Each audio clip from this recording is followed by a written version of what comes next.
Oke, assalamualaikum warahmatullahi wabarakatuh. Kita lanjutkan di analisa struktur ya. Saya mau di sini sedikit menjelaskan tentang ini ya. Degree of freedom, derajat kebebasan. Jadi kalau tumpuan tuh dia ada nih tumpuan pin, lambangnya seperti ini. Kemudian roll seperti ini. Kemudian ada jepit, dia seperti ini. Jadi derajat kebebasan itu kalau kalau benda itu di dalam sumbu sumbu X dan sumbu Z ya. Sumbu X-nya di sini, sumbu Y-nya di sini. Oke, kalau di dalam dia sumbu sumbu XZ kan. Jadi benda itu bisa bergeser ke arah. Sorry, ini kita apa namanya tuh ya? Kita kita kita ganti aja sumbunya ya. Ini sumbu X, ini sumbu Y. Z-nya tuh ke sini aja nih. Oke ya. Y ini ketinggian ya. Ketinggian. X ini jarak mendatar. Oke.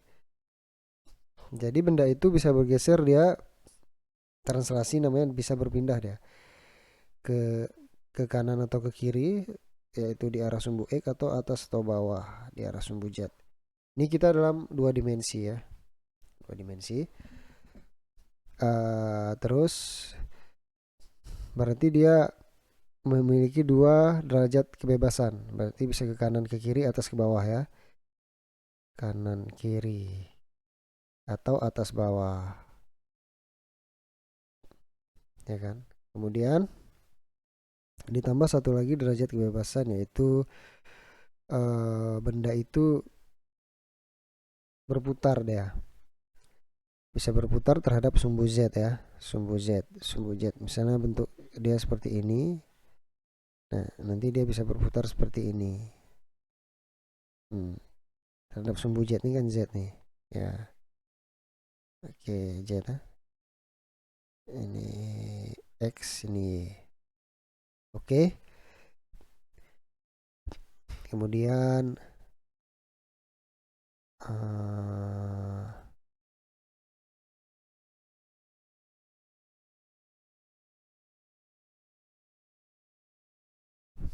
kemudian benda itu dalam dua dimensi, berarti dia uh, dua translasi, satu apa namanya tadi, rotasi ya. Sebenarnya kalau di dalam tiga dimensi itu ada dia bisa tiga translasi ya, kalau saya tidak salah, ya kan. Ini bidang X, Y, ini Z. Dia bisa ke arah Z, ke arah X, ke arah Y. Tiga translasi dan tiga rotasi. Tiga rotasi ya. Dia bisa berputar di sumbu Y, bisa berputar di sumbu X, bisa berputar di sumbu Z. Oke. Oke ya.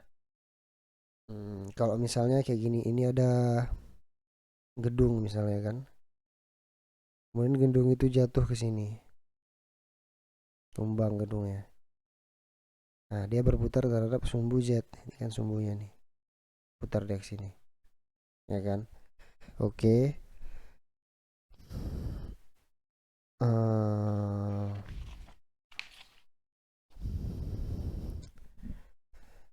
Kalau dia tumpuannya seperti ini, tumpuan apa namanya nih? Uh, Fix ya. Tumpuan fix support. Dia kalau di dua dimensi itu dia benda itu nggak bisa bergeser ke kanan, apa tuh, bangunan itu nggak bisa bergeser ke kanan, nggak bisa bergeser ke kiri, kemudian nggak bisa bergeser searah sumbu Z, berarti dia semua derajat, semua menahan degree of freedom, semua di nggak bisa bergerak kalau pakai tumpuan ini. Kalau pakai tumpuan ini, nah ini tumpuan pin, dia nggak bisa menahan ke kanan. Dia bisa menahan kanan, bisa menahan ke kiri sehingga dia nggak bergeser kanan kiri. Tapi dia bisa sumbu jet nggak bisa dia tahan. Nih sumbu jet ini momen ya. Sumbu jet nggak bisa dia tahan. Nanti dia, oke, bisa aja nih tumbang nih.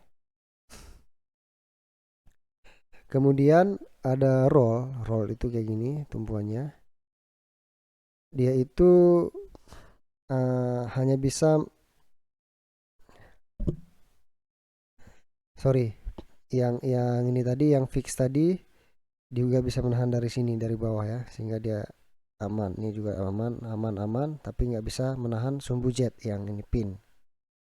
Yang roll ini cuma bisa dari bawah, tapi dia bisa bergeser ke sini, dia nggak nahan ke sini, dia bisa nahan di sini. Kalau ada benda di sini dia bisa tumbang ke sini ya. Itu sedikit derajat of freedom, derajat kebebasan. Oke.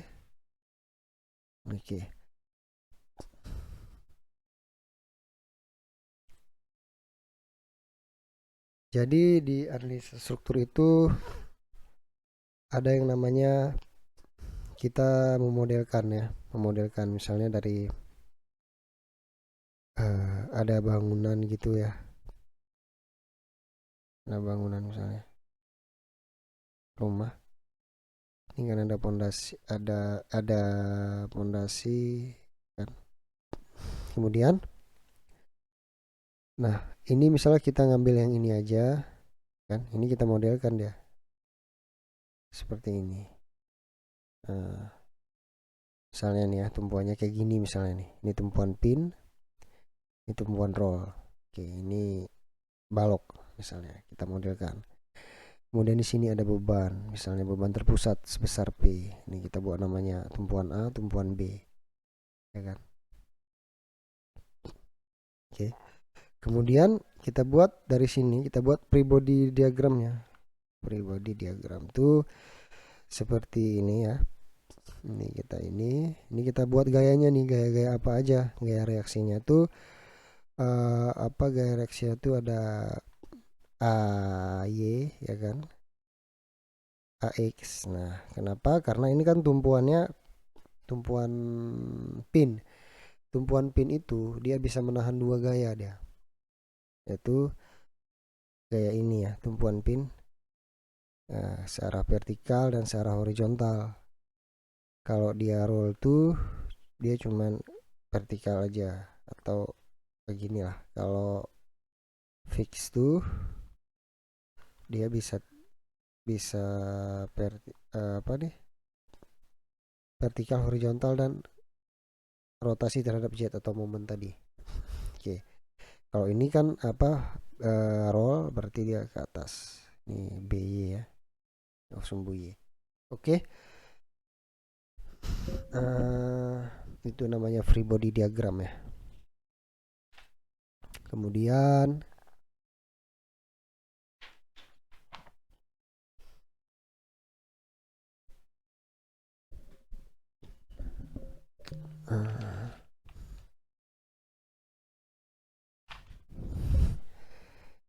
nah, dalam membuat sebuah free body diagram itu, oke, misalnya nih ada seperti tadi, sorry kok miring nih.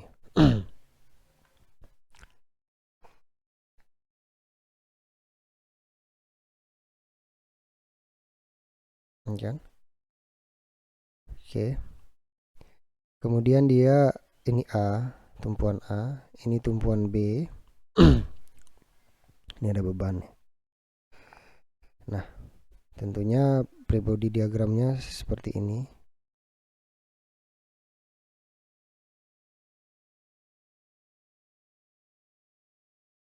AY AX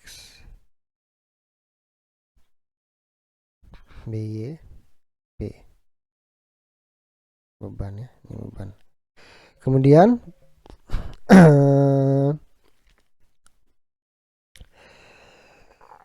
kalau misalnya ini kita potong, nanti di dalam mencari apa tuh namanya, gaya geser atau cari bending moment, ini kita potong, jadi dia jadinya seperti ini. AY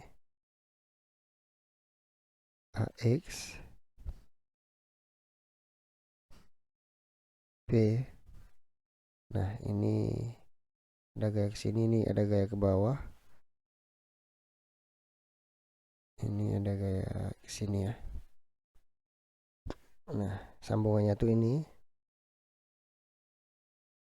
PY, ini ada gaya ke atas, ini VX, ini juga VX, ini X, ini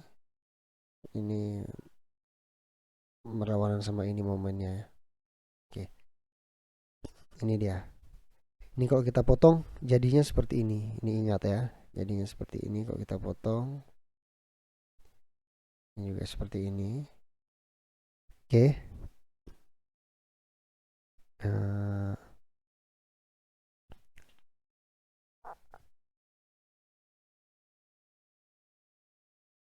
oke, jadi saya sedikit mau menjelaskan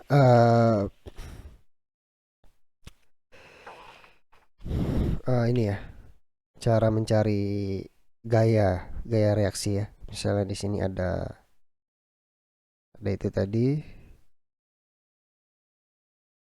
AB P, ini jaraknya A, ini jaraknya B, ini jarak totalnya C. Nah kita mau mencari apa tuh namanya, uh, uh, reaksi perletakannya. Ini berapa sih dia menerima beban, ini berapa, ini beban P ya. Maka caranya adalah ini digaris dulu nih. Kita buat FBD nya dulu, free body diagram. AY AX BY, ini ada P, A, B, C kan.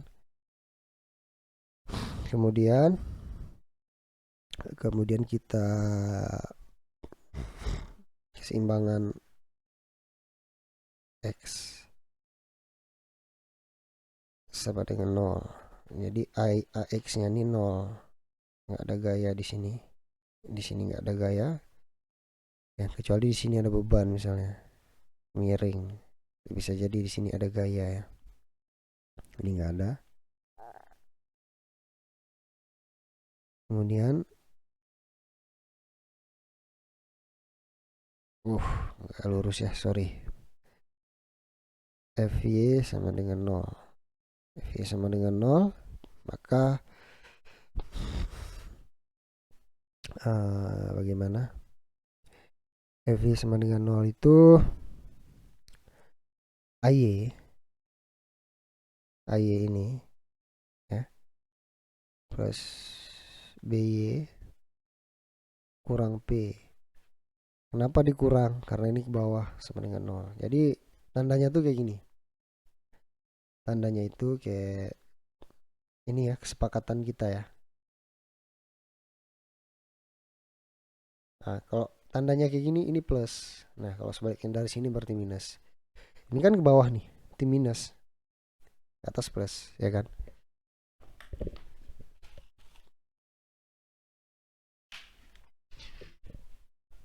Oke, berarti sehingga AY tambah BY sama dengan P. Kemudian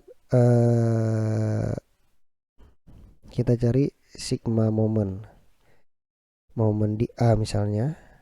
sama dengan 0. Maka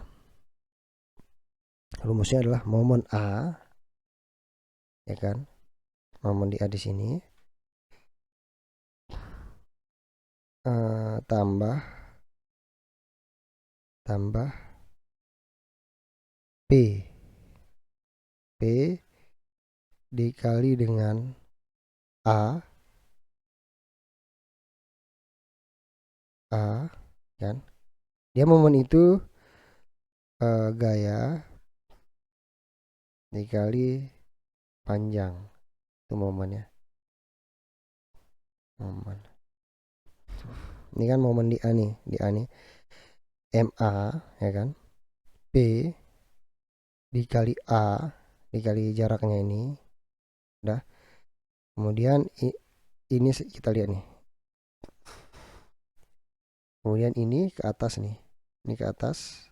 Berarti ini berlawanan jarum jam kan? Berlawanan minus. Minus BY dikali C. Sepanjang C. Ada lagi nih, kita tambahin aja nih. AY di sini kan? AY dikali 0 karena dia sendiri. AY 0 sama dengan 0, ya kan? MA di sini karena beban ini nggak ada menahan rotasi terhadap Z tadi, nggak ada menahan momen, berarti ini 0. Ditambah P berapa? P dikali A dikurang BY kali C tambah AY kali 0, 0 kan? 0. Berarti BY sama dengan PA per C. Nah, itu dia momen di A.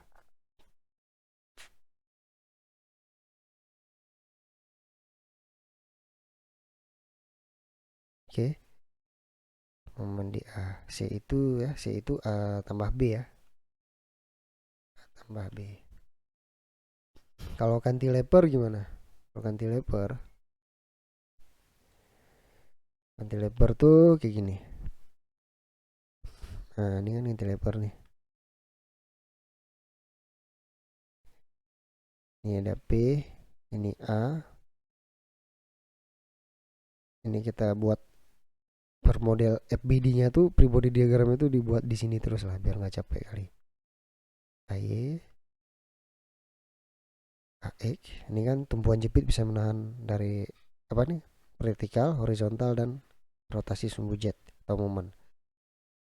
Nah, di buku yang saya pelajari itu seperti ini gambarnya momennya. Jadi kita lihat aja sigma fx sama dengan 0, AX-nya memang 0. Kemudian sigma fy sama dengan 0, AY dikurang P sama dengan 0. AY kurang P sama dengan 0, berarti AY sama dengan P ya. Cuman sigma momen A. Nah, ini A ya. Ini A sama dengan momen A. Momen A ini berlawanan nih.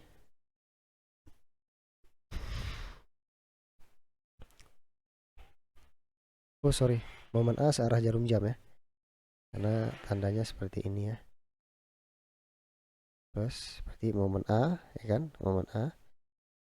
Kemudian ditambah AY. Ini kan A-nya di sini. Momen A berarti di sini nih. Kita cari momen di sini. AY dikali 0 karena dia di situ posisinya. Tambah semua nih. P dikali A. P dikali A sama dengan 0. Nah, momen A ini 0 ya. Jadinya 0 tambah 0 tambah P kali A sama dengan 0. Kita lanjutkan ke sini. Maka momen A sama dengan min PA. Oke. Ini kalau cantilever ya. Cantilever. Oke.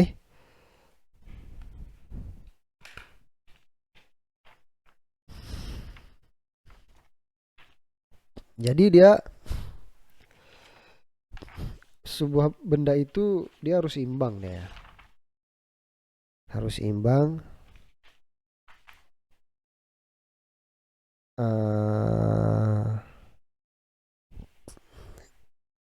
Ini sebentar, ini saya buat lagi nih. Nah, ini namanya external force P ini.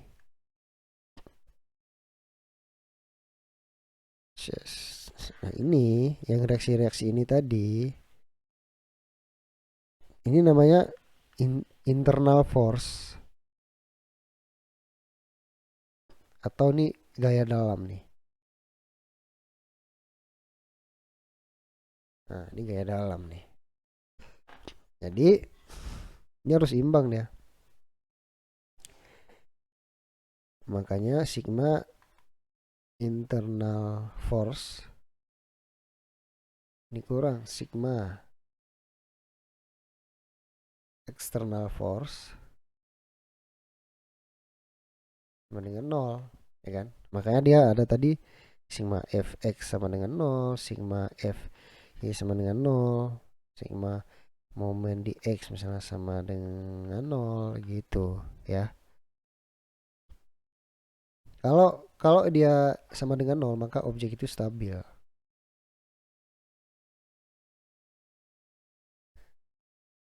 Oke.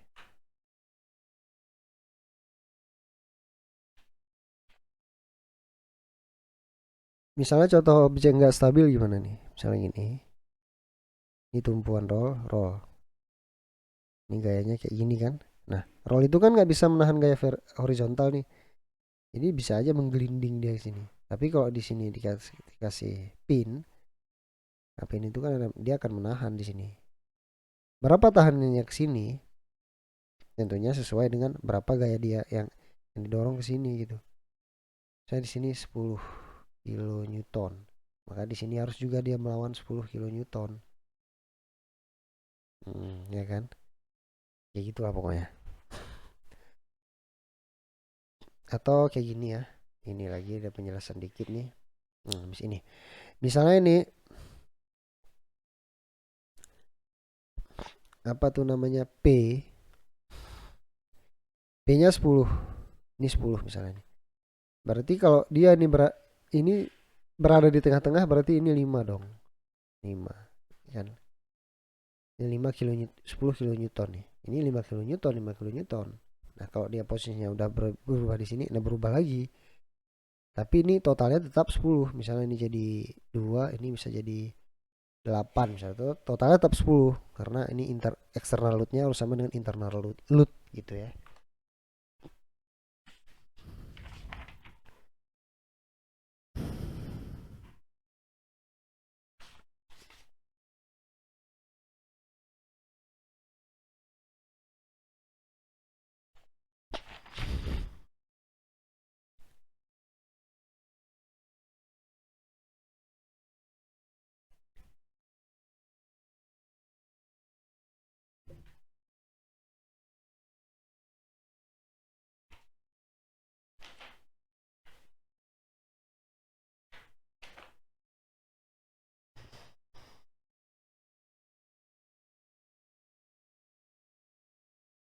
Oke, sekian aja dulu. Nanti kita lanjut lagi ya. Assalamualaikum warahmatullahi wabarakatuh.